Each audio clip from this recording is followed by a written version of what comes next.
and welcome everybody to another night of chess and psychology.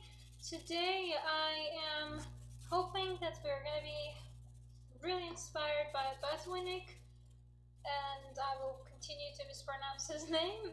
I am waiting to get confirmation that I am live and going, because every single time, alright, yes, I am live and going. This has been a great fear in my life that I'm not live when I think I'm live, so I'm dealing with that fear at the moment, but it seems like we're live, we're good to go, so let's do it.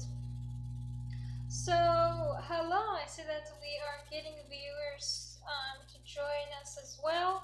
The first game that I want to talk about is this one is Reshevsky Botvinnik, and I feel like I'm mispronouncing his name, and it feels so weird because I think I'm saying it right, but I know that it's not the exact ideal way, so alright.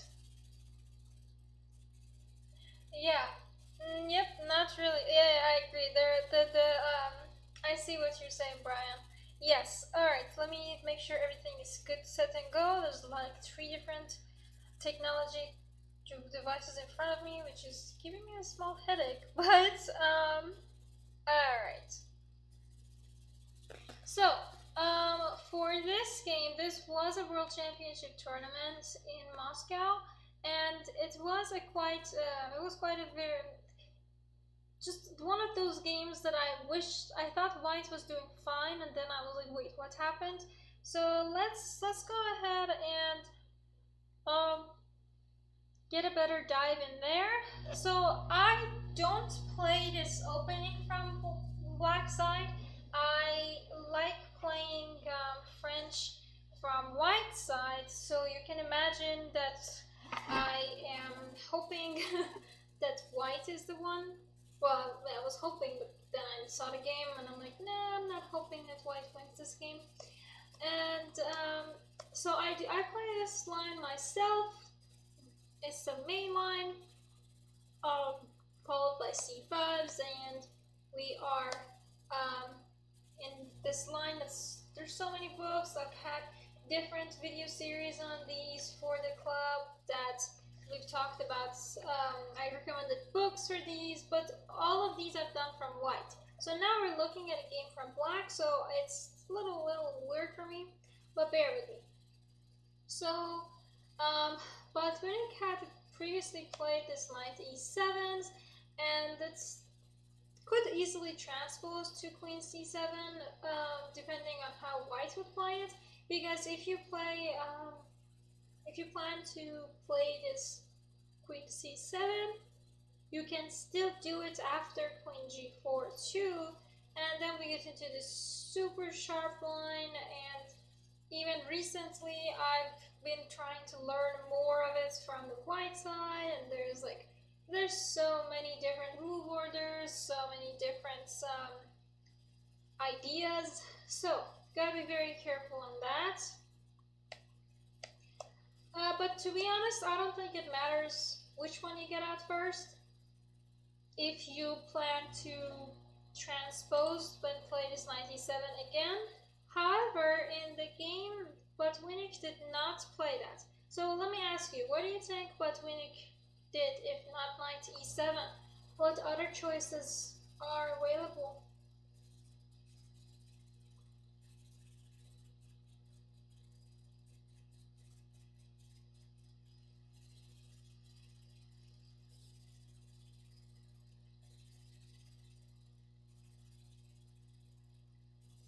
You wouldn't have to spend too much time on it.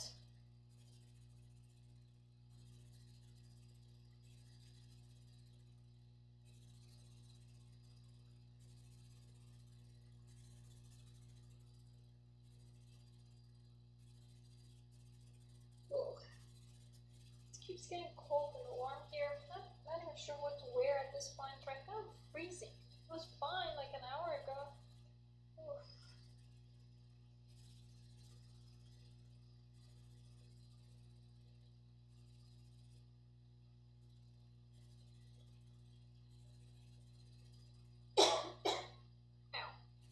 it's freezing. Yeah, so not necessarily c takes d4. It's possible, but if you take over here, it could easily transpose again, but careful because queen g7 is the serious threat, so we gotta try and stop that. So that's kind of the idea. How do we get to stop that? Or at least protect our g7. Because if we were to play this knight e7, take, now the rook can run, and then we get to take, and we want to play this queen c3, so careful. There's so many different ways to transpose.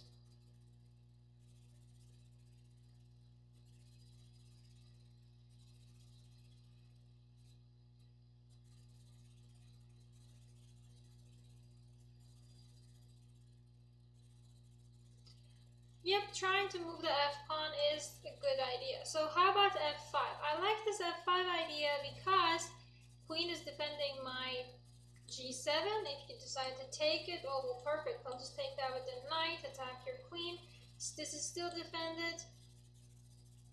This e4 square is kind of winking at me. I developed. Next I can just short castle, f-file, blah blah, a lot of good stuff happening. So it's important to keep that in mind.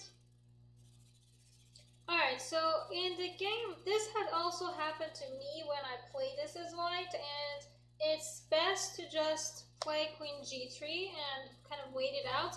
Trying to give these checks don't really do you much, because always g6, that doesn't really make that much of a difference.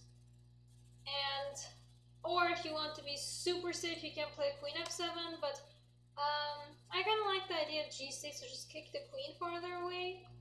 You do have to be careful with this bishop long term or later on, but at the moment this is fine. So in the game, queen g3 was played. Now, what do you think we should do? Should we try to get this knight out, that knight out? Should we do anything in the center? A lot of you might already know these openings, so it's perfectly fine if you want to share your opening knowledge too.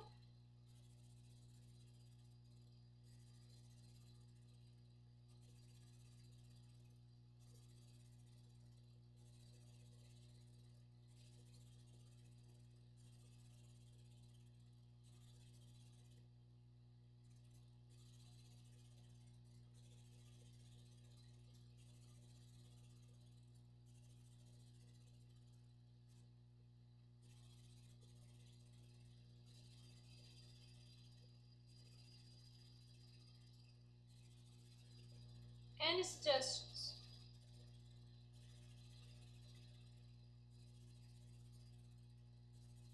Trying to get the knight out. Eventually, I agree that knight does most likely belong to c6, because even if it goes to d7, it's not going to have a very bright future ahead of itself. So I like this idea of getting the knight out. However, either taking here or playing knight e7 makes more sense at the moment. And so, for example, let's look at knight e7. Knight e7 is not what Botvinnik played in this specific game, but later on, like 10 years in 50s and 60s, Botvinnik did play this personally. So, for example, this is actually a line that was played in Tal Botvinnik in 1961. So that's kind of an interesting one, because there's a knight e2, there's a king d1, and I really do enjoy this. So king d1, it's not the actual game that was played between Tal Botvinnik, but that I believe, wait, no, actually it was. Whoops, my bad. And sorry, it's so weird because I'm looking for Botvinnik to win and he didn't. So I'm just going to show this game to you really quickly. It's not that long, it's maybe like 5 more moves, and it's very surprising. So here, Black made a mistake. Black played Rook h8, and I say a mistake because you feel like you're trapping the queen, right? However, that is not true. You are getting your own queen trapped. Boom. See? Your queen is trapped. Your queen can't go anywhere. And you end up losing material. So, let's go back.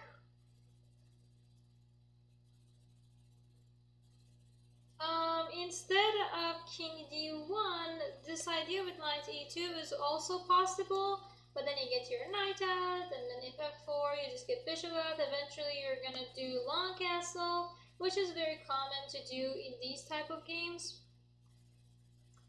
And, alright, so, I'm gonna go back. This is another idea that could potentially be. I think this was another game that's, this is a game between Byron. I might be saying that wrong again. Oh my god. Because I'm growing up, I read all of these names in Farsi, so I felt like I learned it with a different pronunciation. So, but this was a game that Botvinnik was again black. This was in Monte Carlo in 1968. So, anywho, in this specific game against Reshevsky, Botvinnik did not play this knight e7. Nothing wrong with it. Taking is a pretty cool idea too. And if white decides to recapture, now what do you think we should do?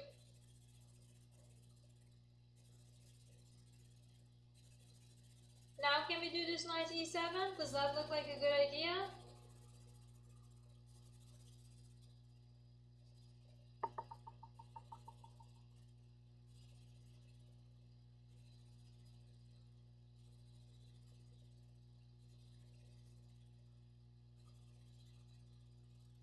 I kind of like it. If there are no objections, I would really like to do this knight e7. Because knight e7, the fun thing is that now, if you take it, that's going to be pretty horrible.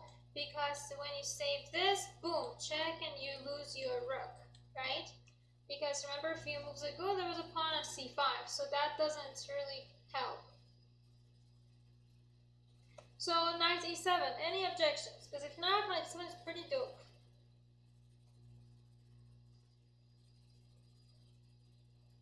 Alright, so knight e7, we see the ideas of queen c3 coming up. So logically, bishop d2 is stopping it. Again, there are other ways of stopping this attacks, but bishop d2 seems logical. Could potentially want to go b4, d6 too. Now, what do you think we should do as black?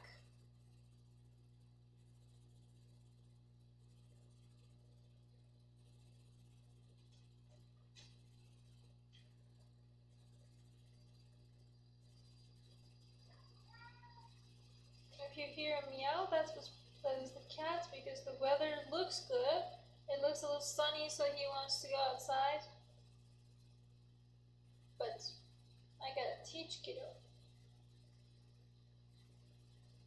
That king d1, almost. Are you thinking about king d1 right now?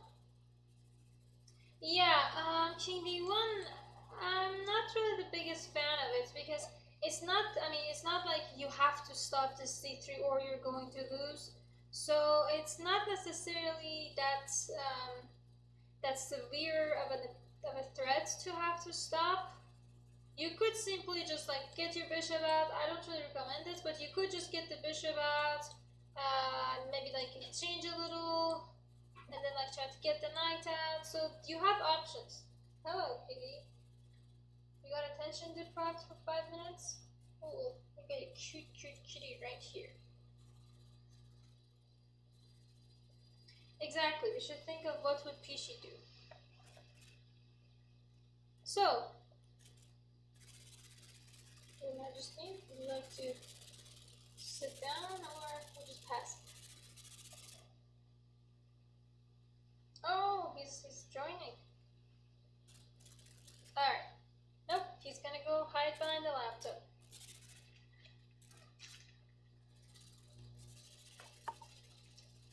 I'm not entirely sure what's going on with the cat.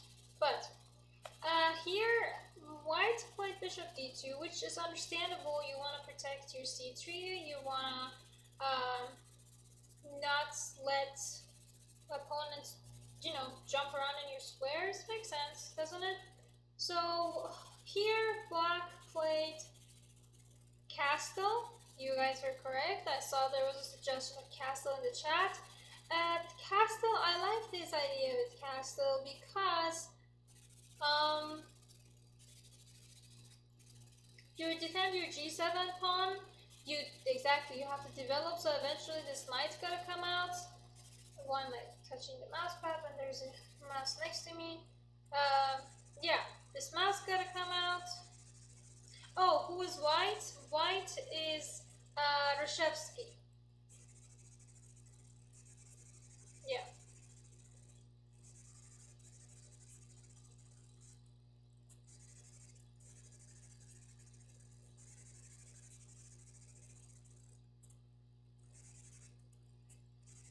So what else?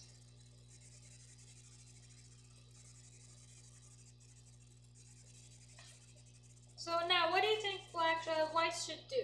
See, white's got to develop, but the thing with this is that in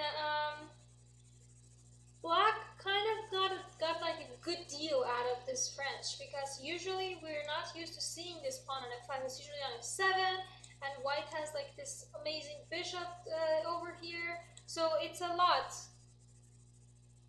It is possible that my cat is playing with something behind the laptop, which he probably is because he's a cat. So if you're hearing stuff, that might be it. Or it could be the fridge too. Everything is super loud here, man.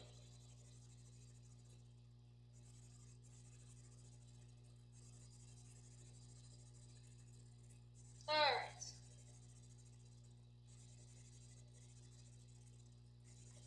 So now, what do you think white should do? FIDE tournament after Alekhine died.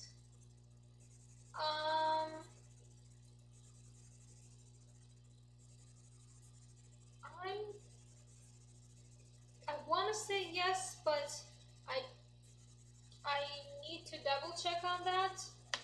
Almost, if you have more information on that, that would be amazing to share too.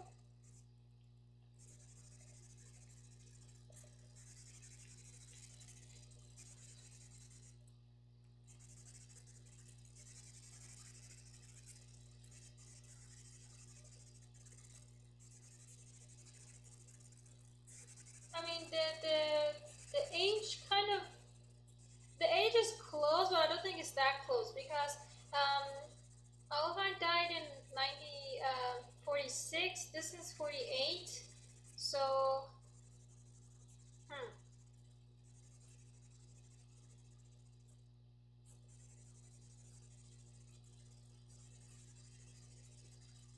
yeah, this is probably Why is there a scratching sound over here? Let me try to see if I can do noise suppression. Nope, noise suppression is here. Maybe move the microphone. Come on, microphone. Let's go on a little mini trip. Is this any better?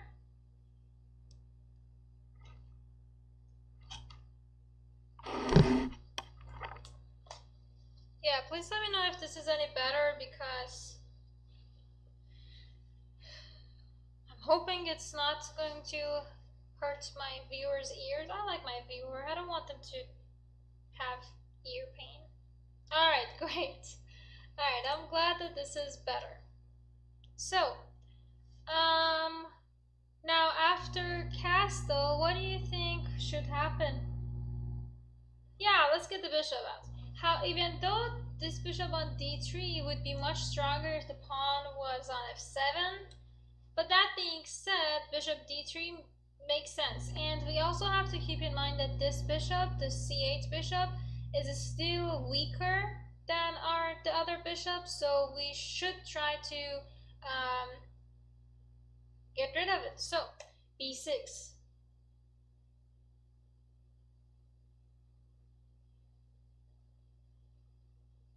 So b6. Now Botvinnik wants to exchange this light squared bishop, And then if we do that, then c4, e4, they're all kind of weak. So that's the idea. Knight e2, boom. Now, white is trying to put up a fight to try and keep the bishop for a little while longer, but what do you think? What do you think now what black should do? Should we take this? Should we give it another little few minutes? What should we do?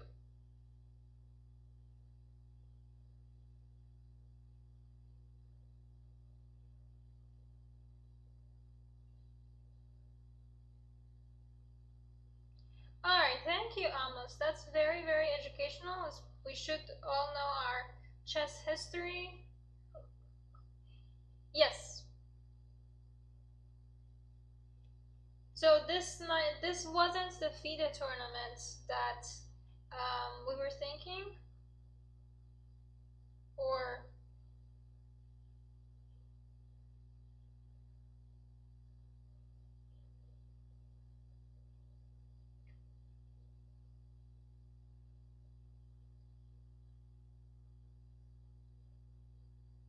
alright, but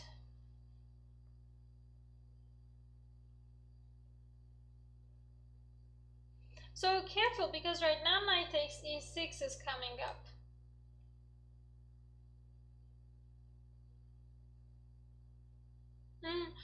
Why not c3 to keep the bishop? Well, if you played c3, you would keep the bishop, but you would make my bishop a monster too.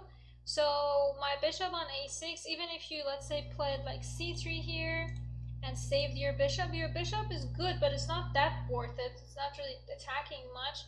Now my bishop would be super duper, keeping your king from castling, keeping your knights from developing, and all. So what shall we do?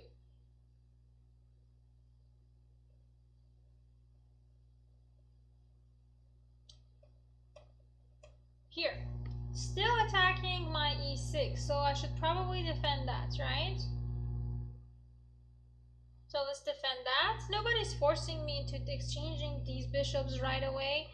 Now, in this game, white ended up taking bishop a6, but in a different game, let me also keep my live, in a different game between Hort and Petrosian in 1970, bishop b4 was played, which is also quite interesting because you try to pin this, maybe do a bishop d6 or something. You try to be cool and just rook f7. Careful, because if you take it, knight h5 attacking g7 and also knight f6 ideas, and if you move it, you lose your f8. So be careful with that. Now, if rook f7, this is a whole different dimension, but white played h4, you take, get the knight out, and get the rook out, and eventually black ended up winning, but you can see how this is such an interesting idea to try for white with bishop b4. It's very tempting. Yeah, so, but I think the biggest problem is that this rook is so far out of the game, and black's pieces are active. They could be better, but they're just the right amount of active. So, queen d7, take, and thank you, Amos, for confirming that this is indeed the tournament that we were looking up for, and this is the FIDE tournament after Alekhine died, and Botvinnik officially became world champion after this tournament. Not necessarily this game, but I'm sure this one also helped him. So, now, queen goes to d3. Again, there is this ideas with h4, but I'm not entirely sure how to think about it. So, what do you think? What should happen after h4?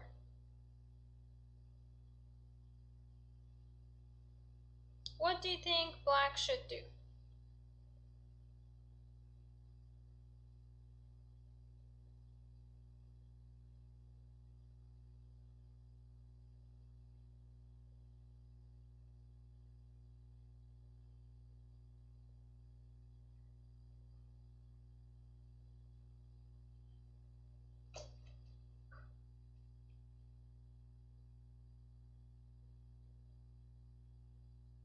try for counterplay? Maybe. But I think the first thing to do is this rook f7. Rook f7 seems so weird to me because I'm not a French player. But rook f7 is a very interesting move because it kind of stops all these different threats. And for that, I like it. So if h5, now I get to do rook c8, now I bring my knight back and protect my king, and boom, rook c4. I like this. It looks a little weird. Exactly. Kind of a prophylaxis move with rook f7. Yeah. Anyways, this is not what happened in the game either, which I'm not really complaining about. So, after knight takes a6, white played queen to d3. Now what should happen?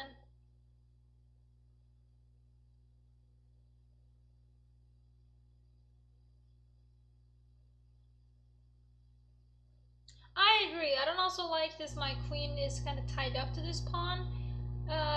But the queen is still active. It's holding some squares. It's holding some stuff from white back. So it's not, the queen is not my worst piece. So what do you think we should do?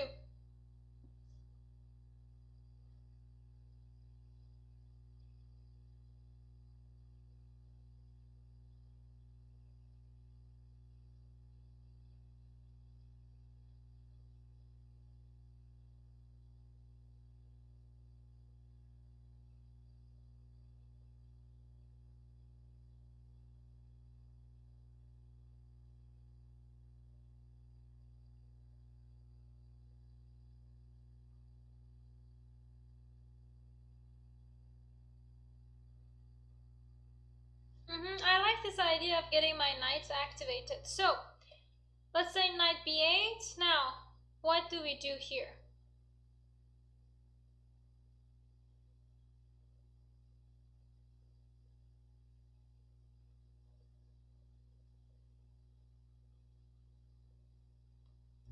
We want to go up to c4 potentially. Like, most likely we're going to try and get this knight up to c4. So let's say black, we knew what black wants to do. Let's say white is trying to be persistent, plays h4, avoids all this with g5 stuff. I don't really think g5 was a serious threat, at least not before white had castled, but h4. Now let's get this knight rolling. Now, question, should we do this knight rolling or rook c8? Which one do you think is better?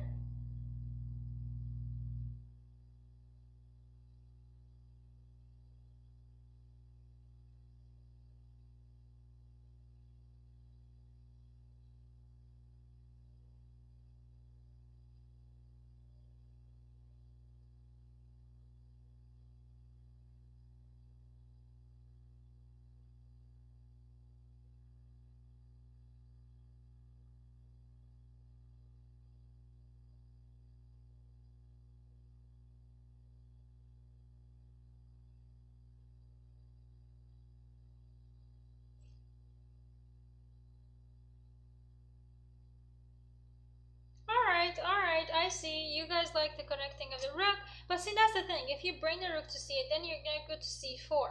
So, is that what you're gonna try to do?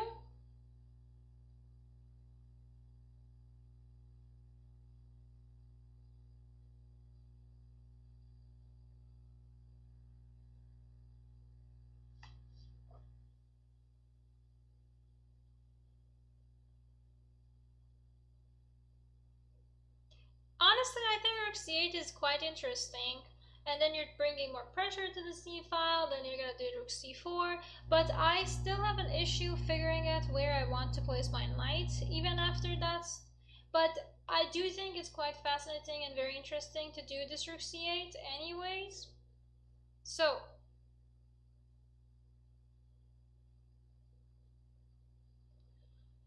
let's go with knight c6. Let's follow our plan. I also don't play French, I agree. Let's say rook comes up, we bring this other rook, king h8, trying to be very, no, I don't want to say defensive, I mean thoughtful. Yeah.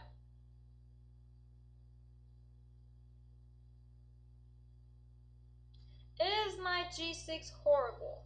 It's unnecessary, and the knight on f4 looks a little annoying.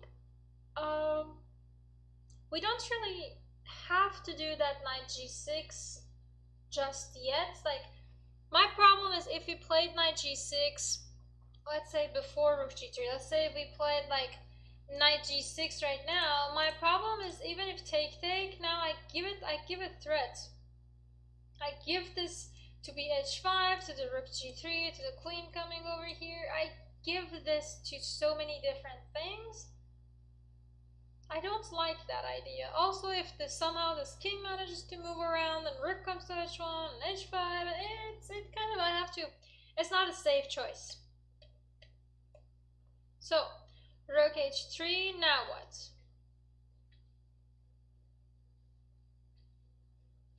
Anything on rook c8? Anybody has any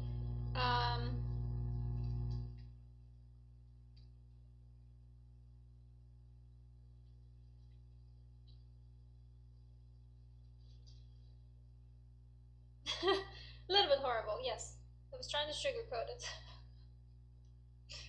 I feel like if we have to do it, we would, but we don't. And PC, can you stop playing with that? He's sleeping on bubble wraps because I got his pack of treats today, and he's sleeping on the package, like kind of waiting for me to be done so I can start feeding him.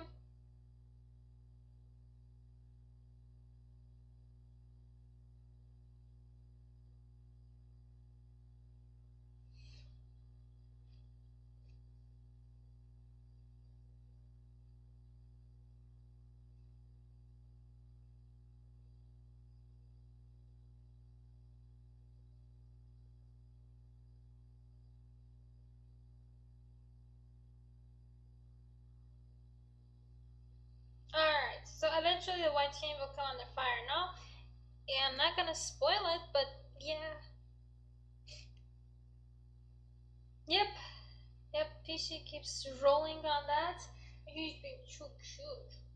Alright, so I like this idea of rook c8. Now rook g3, king h8. There seem to be no objections to rook c8, so I'm just gonna keep rolling. Rook f7 was also played in Kasparov Short 1997, and well, Kasparov won because, well, Kasparov. But it doesn't necessarily mean that this was a perfect game played. So I'm gonna also show this to you, but I want to just show this to you very quickly, because our main game is still quite ahead of us. But in this game between Kasparov and Short, Kasparov played quite beautifully, put the king in a fake castle, made sure that the queen side is safe, dominated, and then went to the king side. I love it. I love it when it's playing over here and then played over there. And yes, my cat is named Cat. In a different language, but still, Cat. What am I supposed to call it? Sophia? Or Brian? It feels weird. It's a cat. I don't want to name my cat a human name. Anyways, back from my cat philosophy. Alright, so here, I'm just gonna ask this one question. White to move, what do you think we should do?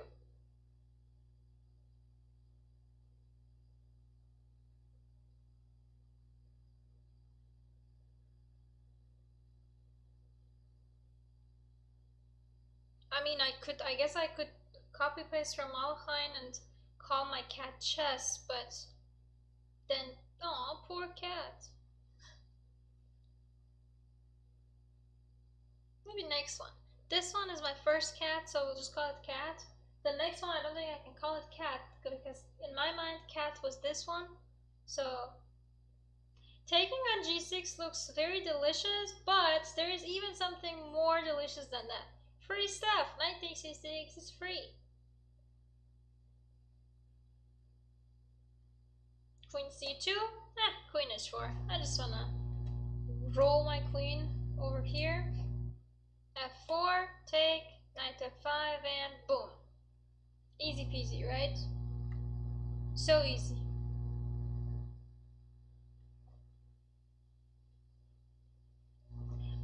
so this was a game between Kasparov and Short. I'm gonna jump back to the position that we were at. Oh, it looks so different.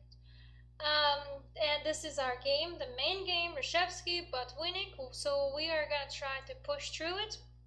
Now, after King H8, now what do you think Black should do?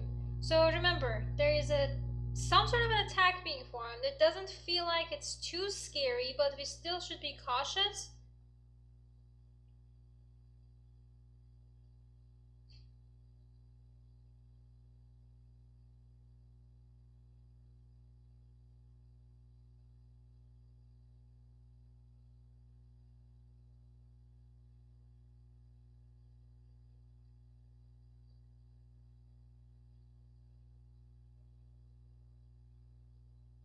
So, what do you think we should do as Black? And I think I've made a horrible mistake that I did not leave coffee here. I know I made coffee. What did I do with my coffee? Oh god, I don't remember. What did I do with my coffee? Or water, for that matter. Ah, my brain is so full. I need a little content deleting from my brain.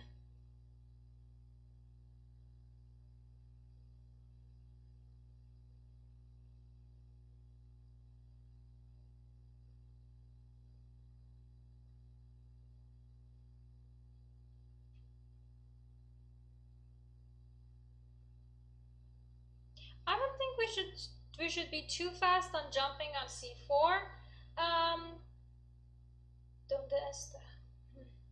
I believe that's what up. Oh, I do not remember anything from my Spanish. Oh, that's not good.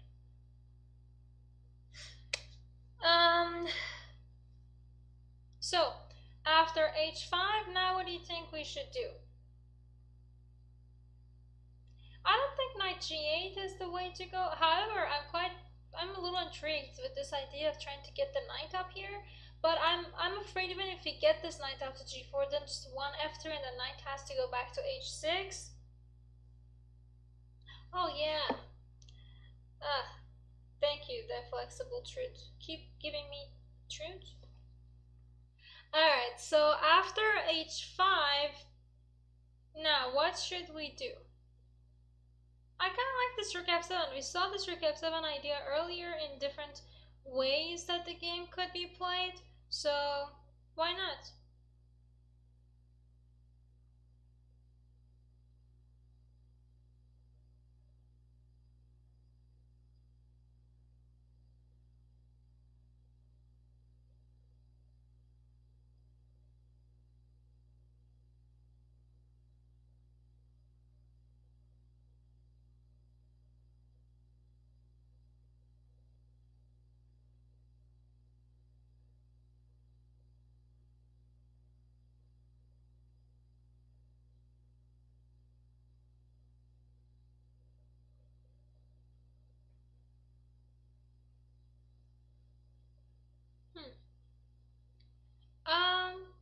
So the thing is, this h6 is gonna come up.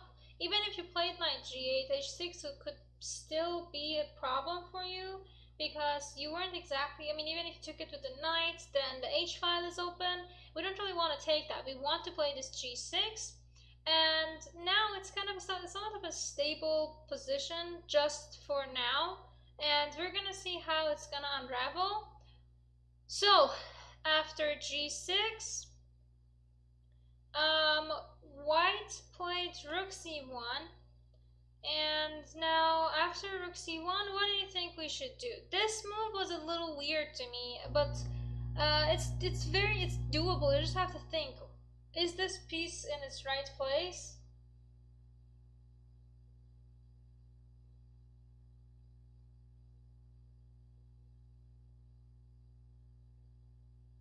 I don't think knight a5 is. I don't think knight a5 is the way to go just yet.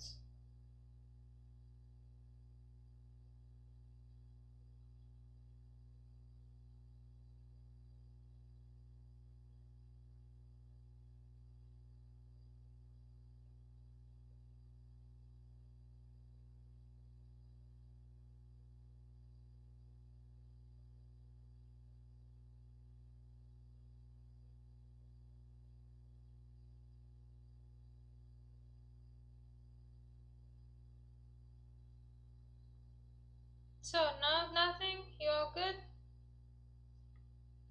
Alright. I see the idea with trying to play knight a5, but it's a little too early. And to be honest, again, this move really did mess with my brain. He just went rook back to f8. And after a little maneuvering, he played knight b8 again, which I really did not understand, because I thought that maybe knight going to d8 and then trying to go to potential like f7 and g8 and just like trying to keep the king cozy was the idea, but it just kind of just boom. After knight e2, knight b8, I am not sure what is going on, because after knight b8, it's just bishop g5, bishop f6 could be happening, but then again, I'm not entirely happy about that, so it's just a little mind-blowing. So if you guys have any solutions or suggestions for why and what's going on, I would love to hear your feedback on this. However, white just like was like, okay, I'll just put my king in a safe spot. Rook c4. Let's put the king in a safe spot. This kind of like fake castling is very famous. Yeah, I mean, I get that he's just waiting, but then he brings it back. So I am just like, why on b8? Why didn't you go to d8? I get that, like, I understand that trying to play knight to a5 is not necessarily a good idea because taking is possible. So, but why b8? So he just kind of waited a move and just like put the rook on c4, then brought the knight out. And after something like bishop g5, now what do you think we should do as black? Should we care about this bishop trying to jump into f6?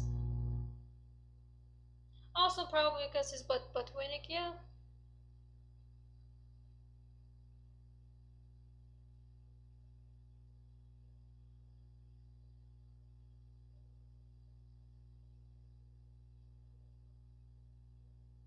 Maybe knight b8 looks weird, so it might just confuse white. Potentially it could have been also simply just psychology behind it. Doesn't necessarily have to be too deep. Knight a5 was not exactly free because the pawn on b6 would defend it, but right now bishop f6 looks pretty scary, so let's go ahead and stop that. Rook e8, and from what I am aware of, both players at this point were like getting to time trouble, so they didn't necessarily want to start messing it up, so they probably started playing too fast or whatnot.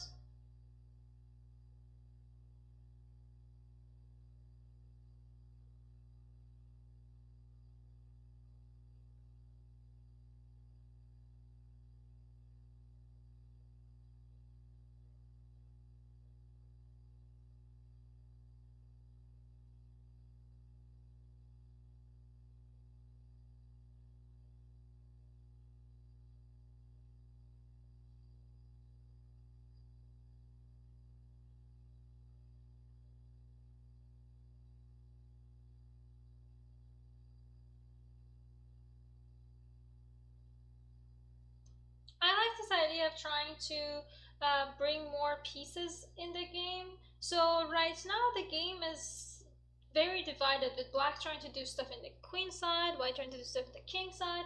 So if somehow we could stop all the king side attacks, then black would be pretty cool in the queen side. So let's start with something like queen f7. Knight d8 also possible, but it's not exactly the perfect thing that we want, because that knight on f7 is just weirdly placed. Even if you try to take over there, you lose on e6, and then white is winning, so we shouldn't really try for that. Yeah, the problem with knight here that it kind of allows this knight f4. We need to keep this knight tied down to d4. So after rook e1, queen f7, now what should we do? Let's say white is trying to free the knight. See, pawn defending the pawn, knight is freed up. Now what?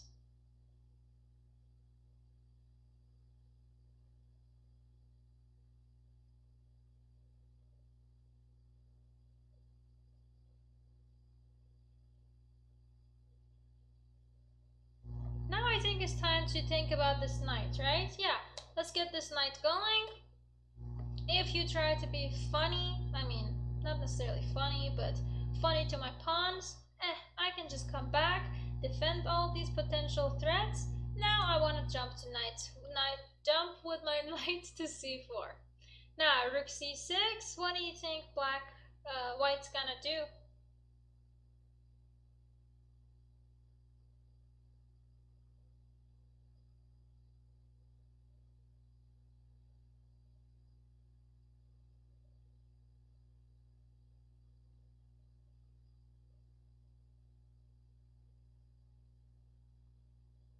Yeah, that's kind of the idea. We're finally about to get on c4.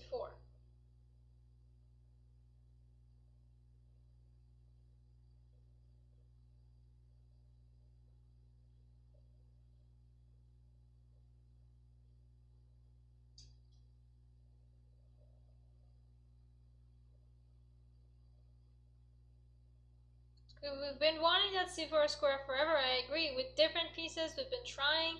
Now, Reshevsky made a mistake. He played bishop f6 check. He did it too early. It was totally wrong. He should have tried to bring a rook to e3, either this rook, and then try to leave like a little trap on a3, and then try to just push the rooks aside and try to go for a serious attack. There we go, like this. Or the other one would have also probably worked, like rook e3, knight c4, rook goes away, you try to take, again check, and then going for the e-pawn. So he should have either tried to attack the e-pawn or the g-pawn longer term, but he kind of cracked and played bishop f6. Now bishop f6 is wrong. I mean, we only literally have one move, so we gotta do that move, but we don't have to take queen take f6. Queen take f6 is too early, and we don't want to do that just yet. So, knight c4, simple and sweet. Now, after knight c4, this knight is attacking the a3 pawn, my queen is attacking the f6 pawn, but this f6 pawn is also kind of covering my king, so everything is kind of just weirdly fine. So, after knight c4, white plays queen to b1. Again, white could have tried to potentially play something like queen e2, trying to attack on e3, e6, but this doesn't exactly work because, again, boom, pin. No rook e3s either because that just falls. So, in the game after knight c4, white played queen b1. We eat the pawn, and now, what do you think we should do? So we can see that black's king is still under pressure, but black is making progress. So what should we do?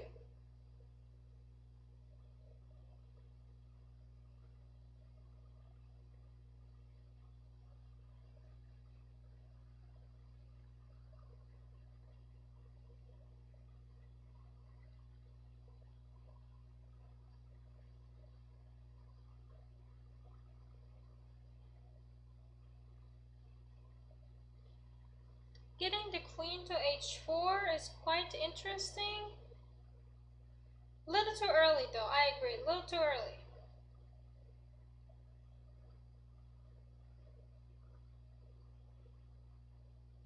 Why would you resign? No, we don't resign here.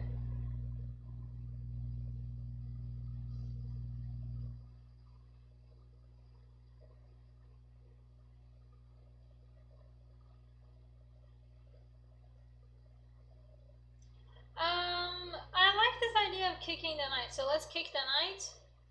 Knight moves, let's kick the rook. Rook moves, let's kick it more.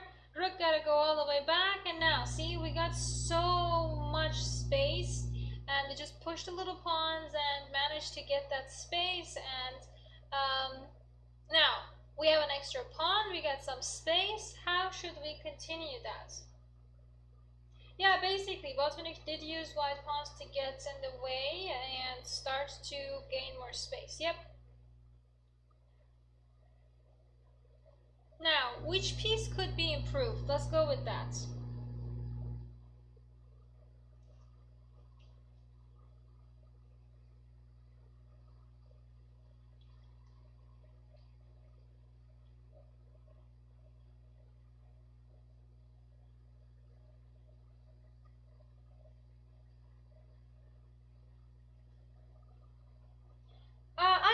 this rook on c6 could be better, so let's try to get this rook rolling.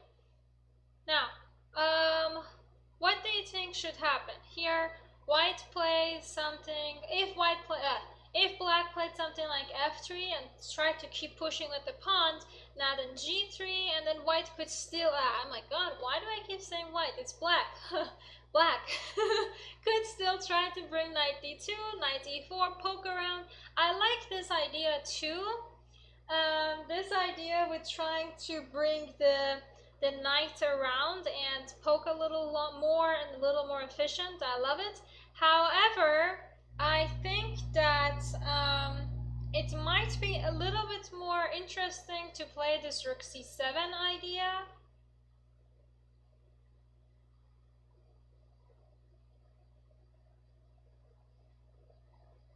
Oh, hi Sydney, how is it? How's it going? Yeah, I think you have the right idea with knight d2 threats. Yeah, we have so many cool tactics here. Now, rook c7. Now, the thing with rook c7 is that here, I like it, but it gives white a little chance to, you know, like kind of little leeway, I guess. Is that the accurate English term? So after queen d1, queen g6, attacking, but there's like little activity, little attack on my pawn, even f3, g3. I don't really have that cool knight d2, knight e4 attacking here, attacking there idea anymore. But yeah. So after g3, rook f7 is quite interesting. Now, after rook f7, what do you think white's gonna do? Oh my god, I keep getting my whites and blacks wrong again. I don't know why. Just because the position looks super duper cool, it doesn't mean that I need it to be white. However, this is French, so I've always been a little biased against French.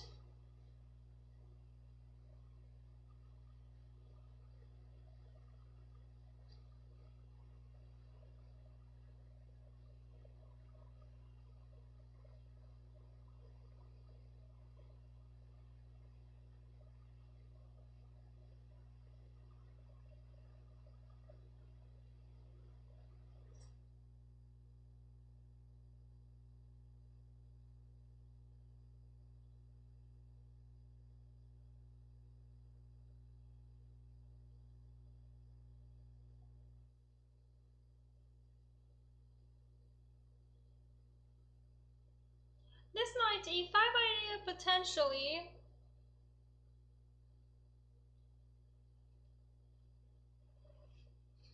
So what about, I like it. Okay, let me rephrase that. I think that you guys are on the money. Okay, I need to learn my phrases before I start using them, because then I have to keep questioning myself. But I do think that you guys have the right idea with knight e5 stuff. If knight f4, it's also possible. Knight f4, take, and this is how the game went. And it's quite interesting because it's such a great like mini tactic. But let me go back. Knight e5 would be better for white, because knight e5, take, and rook f5 is the way to go. And then if like queen goes to e1, you still keep pressure. You still have a grip in the center. You still are doing good. You're still doing in the center. Keep pressure in the center, and at least you're not letting the opponent just ride on your king. So, however, here knight f4 was played in the game. Good for us. We got a cool tactic out of it. Boom, boom, bam. And after queen b1, we're not gonna go try to move the queen around. However, we would play rook f5. We're gonna keep our queen there, and then boom, g3. Boom, take. And finally rook g5. So cool, such a great position. Now rook g2 coming up, potential queen c2 is coming up. I just wish this knight was a little closer. But But yeah, queen h3, rook g2, take, knight d2, king moved, and what do you think is the final blow? Reshevsky is white, that is true. Thank you, Amos, for helping in the chat. Thank you. Yes. What do you think is the final move?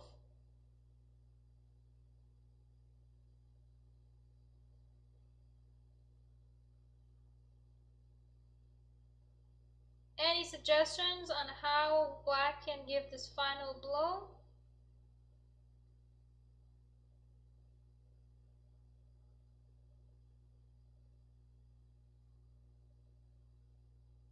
Thank you, Renan. Yes, rook g3, and now this is winning, because even if you try to be cute and take, I will still eat one of your rooks, and then this pawn falls, and everything falls. But if you try to be, I guess, less cute, I would still eat one of your rooks, and that would be it. So we looked at a game of Reshevsky Botvinnik. Embedded in this, there were other games that were played by great chess players. We looked at another game that Botvinnik played approximately 10-15 years after this game. We looked at like mini lines that other great chess players such as Kasparov Short played. But yeah, so I think this was a very, very brilliant game. I loved it. Almost knight c4. Knight was on c4, so we went to d2 to do this rook g3. Because even if he came back, I mean, if he didn't give this check, we don't have that many pieces. We can't really get this queen and roll because the rooks are kind of defending a lot of the squares that the queen can go to. So we have to be quite careful on this. But overall, I really liked this game. Alright guys, let's take I'm gonna say 10 minutes because I always say 5 and then it gets to 10 minutes. So let's take 10 minutes. We are gonna switch to Twitch. And we're gonna analyze your games, so please send me your games on Lichess.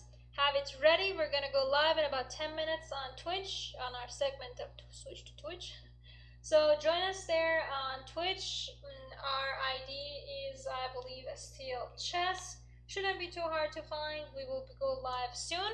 So join us. Send us your games, preferably on Lichess, in a PGN format, or a link, any type of link that I can open would be great. So I'll see you guys in about